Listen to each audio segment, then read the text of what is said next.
The first time Ada saw something move under the bed at midnight, she dismissed it as a rat. But when she bent down to look, there was nothing, just darkness and a thick, rotten scent that made her stomach turn. The first time Ada noticed her husband disappearing from their bed at night, she barely paid it any mind. Chinedu was a light sleeper, after all.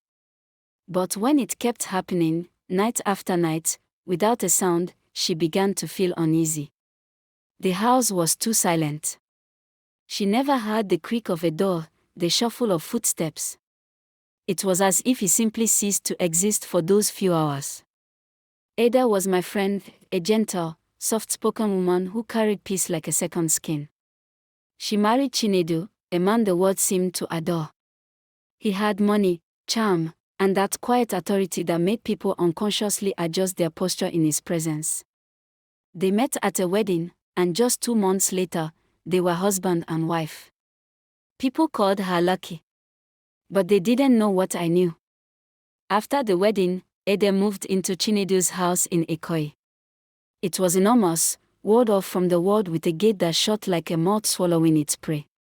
At first, she was happy. He was generous, attentive, giving her everything she desired. But then, the strangeness began. One afternoon, she confided in me. "He leaves the bed at night," she whispered. "I never hear him go. I just wake up, and he's gone."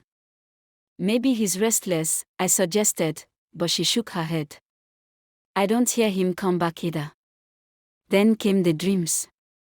Night after night, Ada would wake up drenched in sweat, her heart beat like a drum in her ears. In those dreams, she found herself in a dark forest, surrounded by towering trees. And in front of her stood Chinedu. He never spoke, never moved. He simply stared, his gaze heavy with something she couldn't name. Then, he would turn, his body twisting in an unnatural way, until he was no longer a man.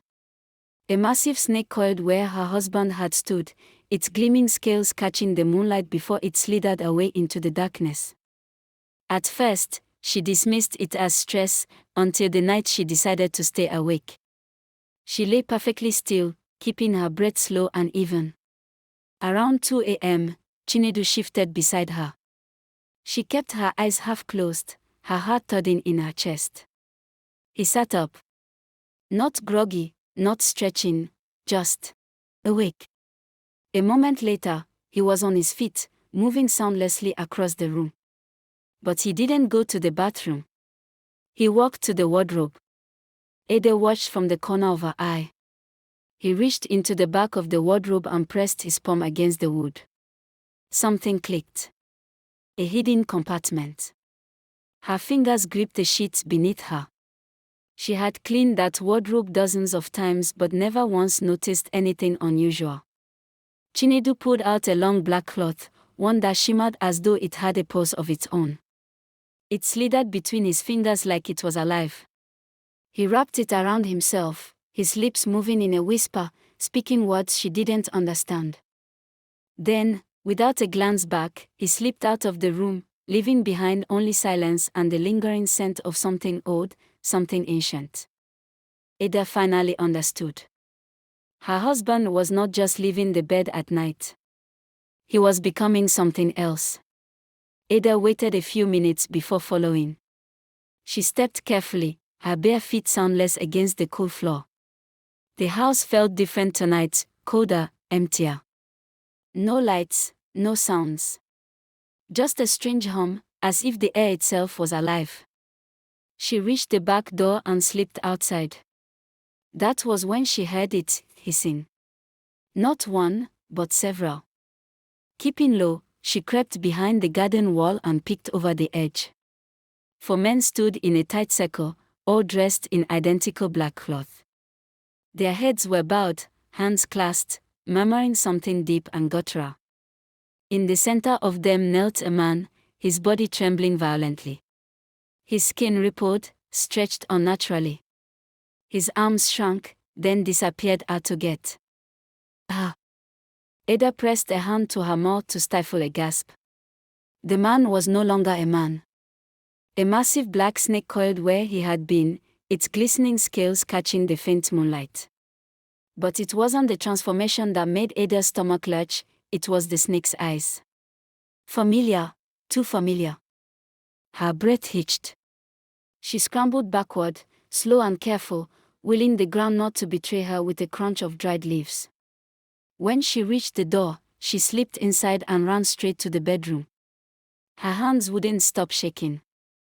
No matter how many times she told herself to breathe, the air refused to settle in her lungs. She didn't sleep that night. The next morning, Chinedu greeted her with a warm smile, pressing a kiss to her cheek as he always did. "Pancakes or yam porridge?" he asked, as if nothing had changed. Ada stared at him, her throat dry. Her hands trembled under the table. When she went to make the bed, she found them, snake scales on her pillow. That was the moment she knew. The man she had married was hiding something far darker than she could have ever imagined. But she didn't confront him. Not yet. Instead, she watched closely. She began to notice things. Guests who lingered too long at their home would suddenly grow weak, their eyes glassy, their movements sluggish. One evening, a family friend even collapsed at the dinner table. Was Chinedu doing something to them? She considered running, but deep down, she knew it wouldn't be that simple. Then came the night she followed him again. Only this time, he saw her. For a long moment, neither of them moved. Chinedu's face remained unreadable, his expression eerily calm. No anger. No surprise. "Ada," he said at last, his voice quiet, almost gentle. "You shouldn't have seen this." His tone wasn't threatening, but something about it felt heavier than words. Something that sent a chill curling down her spine. And in that moment, Ada realized she was no longer sure if the man standing before her was a man at all. Ada couldn't speak. Her mouth was dry, her legs refused to move. Fear gripped her so tightly that it felt like her whole body had turned to stone. Then, without thinking, she spun around and ran back into the house. She didn't sleep that night. The next morning, Chinedu acted as if nothing had happened. He greeted her warmly, even offered to make her tea, his movements casual, his expression unreadable. And that was when Ada knew for sure he was pretending. Hiding something. And worse, he didn't care that she had seen it. After that night, things got worse. She felt sick all the time, weak, dizzy. Her heart would race for no reason. She went to the hospital, but the doctors found nothing wrong. "You're perfectly healthy," they told her, smiling kindly. But she knew the truth. Something in that house was draining her. At night, she heard things. Faint movements. Slithering sounds under the bed. Hissing in the walls. And sometimes, the air would turn cold without warning, wrapping around her like an unseen presence. Then came the night she woke up to find Chinedu standing at the foot of the bed. He was naked. Silent. Just staring. His eyes, they weren't his. They gleamed in the darkness, yellow and reflective like an animal's. Ada shut her eyes, her body stiff with terror. When she finally dared to open them again, he was gone. That was when she started sleeping with a Bible under her pillow. She kept a small bottle of holy water by the bed. She prayed quietly, fervently. But it didn't stop. Sometimes, she'd wake up and find him crouched beside her, watching, not touching, not speaking. Just watching.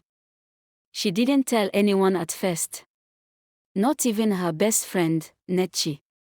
Until one day, while sweeping the hallway, her body suddenly gave up. The room tilted, her vision blurred, and she collapsed. When she came to, Chinedu was standing over her. "Are you okay?" he asked. His voice was flat, empty. A question without real concern. That evening, she finally went to Nechi's house. She cried for hours.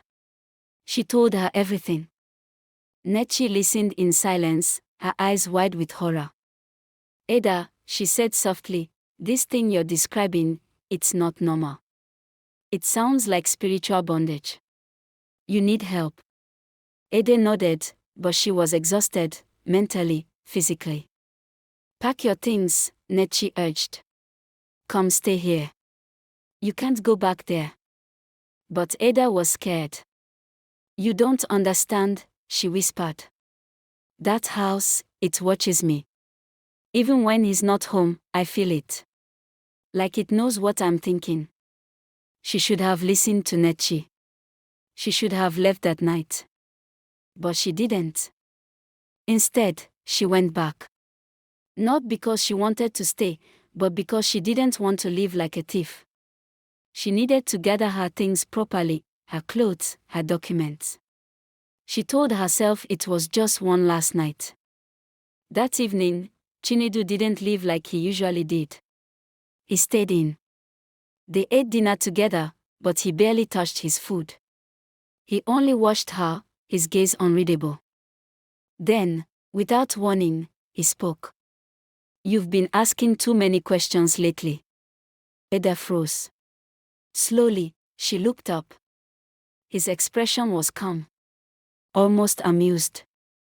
I brought you here to protect you, he continued. But if you keep digging, you'll force my hand. Her pulse pounded. She stood abruptly. What does that mean? Chinedu didn't answer. He only smiled. But it wasn't the smile of a husband. It was something else entirely. Something cold. Something dangerous. That night, she locked the bedroom door. She prayed harder than she ever had in her life. Then, around 2 a.m, she heard it. Not knocking. Not footsteps. Slithering. She turned on the light, heart hammering. The sound was coming from under the door. Then she saw it. A shadow, long, dark, moving too fast to be human. And then, it emerged. A snake. Not just any snake, its body was sleek and black, its movements too smooth, too controlled. And its eyes. Glowing yellow. The same eyes. Ada opened her mouth to scream, but the snake hissed, low, sharp. And before her very eyes, its form began to shift. The air around it twisted. Bones lengthened, skin stretched. The shape morphed, unfolded. And then, standing where the snake had been, was Chinedu. He didn't speak. He only watched her. And Ada finally understood he had never been human. Not really. Naked. Calm.